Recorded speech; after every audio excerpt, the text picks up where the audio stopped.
ಇನ್ನು ಟ್ರಂಪ್ ಎಷ್ಟು ಸಾರಿ ವಾರ್ನಿಂಗ್ ಕೊಟ್ಟರೂ ಕೂಡ ಇರಾನ್ ಮಾತ್ರ ಯಾವುದಕ್ಕೂ ತಲೆ ಕೆಡಿಸ್ಕೊತಾ ಇಲ್ಲ. ಇರಾನ್ ಸೇನೆ ಅದರಲ್ಲೂ ಕೂಡ ಬಲವಾಗಿ ನಿಲ್ತಾ ಇದೆ. ಅಮೆರಿಕದ ಸೇನಾ ನೆಲೆಗಳ ಮೇಲೆ ನಿರಂತರವಾಗಿ ದಾಳಿಯನ್ನ ಮಾಡ್ತಾ ಇದೆ. ಕಳೆದ 17 ದಿನಗಳಿಂದ ಈ ಒಂದು ದಾಳಿಯನ್ನ ಮಾಡ್ತಾ ಇರುವಂತದ್ದು ಇರಾನ್, ಅದು ಕೂಡ ಅಮೆರಿಕ ಸೇನಾ ನೆಲೆಗಳ ಮೇಲೆ. ಇರಾಕ್ನ ಅಮೆರಿಕ ಸೇನಾ ನೆಲೆ ಮೇಲೆ ಭೀಕರವಾಗಿ ದಾಳಿ ಮಾಡಿದೆ.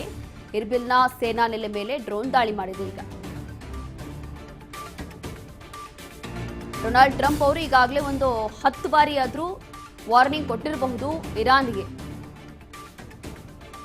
ಆದರೂ ಕೂಡ ಯಾವುದಕ್ಕೂ ತಲೆ ಕೆಡಿಸ್ಕೋತಾ ಇಲ್ಲ ಇರಾನ್ ಸೇನೆ. ಅಮೆರಿಕದ ಸೇನಾ ನೆಲೆಗಳನ್ನೇ ಟಾರ್ಗೆಟ್ ಮಾಡಿ ನಿರಂತರವಾಗಿ ದಾಳಿಗಳನ್ನು ಮಾಡ್ತಾನೆ ಇದೆ. ಕಳೆದ 17 ದಿನಗಳಿಂದ ನಡೀತಾ ಇರುವಂತಹ ದಾಳಿ ಇದು. ಇರಾಕ್ನ ಅಮೆರಿಕ ಸೇನಾ ನೆಲೆ ಮೇಲೆ ಮತ್ತೊಮ್ಮೆ ಭೀಕರವಾಗಿ ದಾಳಿ ಮಾಡಲಾಗಿದೆ. ಇರ್ಬಿಲ್ನ ಸೇನಾ ನೆಲೆ ಮೇಲೆ ಡ್ರೋನ್ ದಾಳಿ ಮಾಡಿರುವಂಥದ್ದು ಇರಾನ್.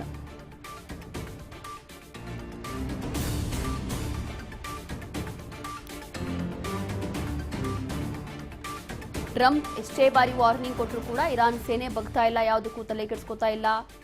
ಕಾರಣ ಏನು ಅಂತಂದ್ರೆ ಎಲ್ಲ ಅವ್ರ ಹತ್ರ ಕಳೆದು ಹೋಗಿದೆ, ಇವಾಗ ಏನು ಇಲ್ಲ ಕಳ್ಕೊಳ್ಳೋಕ್ಕೆ, ಏನು ಬೇಕಾದರೂ ಮಾಡ್ಕೊಳ್ಳಿ, ಒಟ್ಟಿನಲ್ಲಿ ನಾವು ದಾಳಿಯನ್ನ ಮಾಡೇ ಮಾಡ್ತೀವಿ ಅಂತ ಹೇಳಿ ಇರಾನ್ ಕೂಡ ಹಠ ಹಿಡಿದಿದೆ. ಹಾಗಾಗಿ ನೋಡಿ, ಡೊನಾಲ್ಡ್ ಟ್ರಂಪ್ ಅವರು ಈಗಾಗಲೇ ಒಂದು 5-6 ಬಾರಿ ಸೋಷಿಯಲ್ ಮೀಡಿಯಾ ಪೋಸ್ಟ್ ಮಾಡುವ ಮೂಲಕ ಎಚ್ಚರಿಕೆಯನ್ನ ಕೊಟ್ಟಿದ್ರು.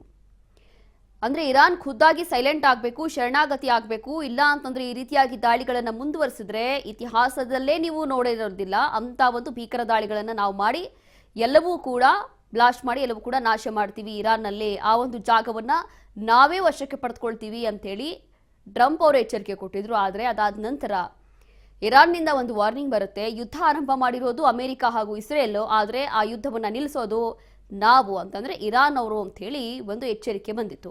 ಅದಾದ ನಂತರವೂ ಕೂಡ ಮತ್ತೊಮ್ಮೆ ಟ್ರಂಪ್ ಅವರು ವಾರ್ನಿಂಗ್ ಅನ್ನ ಕೊಟ್ಟಿರ್ತಾರೆ ಸೋಷಿಯಲ್ ಮೀಡಿಯಾ ಮೂಲಕ ಒಂದು ಪೋಸ್ಟ್ ಮಾಡಿ. ಆದಷ್ಟು ಬೇಗ ಶರಣಾಗತಿಯಾಗಿ, ಇಲ್ಲ ಅಂತಂದ್ರೆ ನೀವೇ ನಿಲ್ಲಿಸಿ ಅಂತ ಹೇಳಿ ಈ ರೀತಿಯಾಗಿ ಒಂದು ವಾರ್ನಿಂಗ್ ಅನ್ನ ಕೊಟ್ಟರು ಕೂಡ ಯಾವುದಕ್ಕೂ ತಲೆ ಕೆಡಿಸ್ಕೋತಾ ಇಲ್ಲ.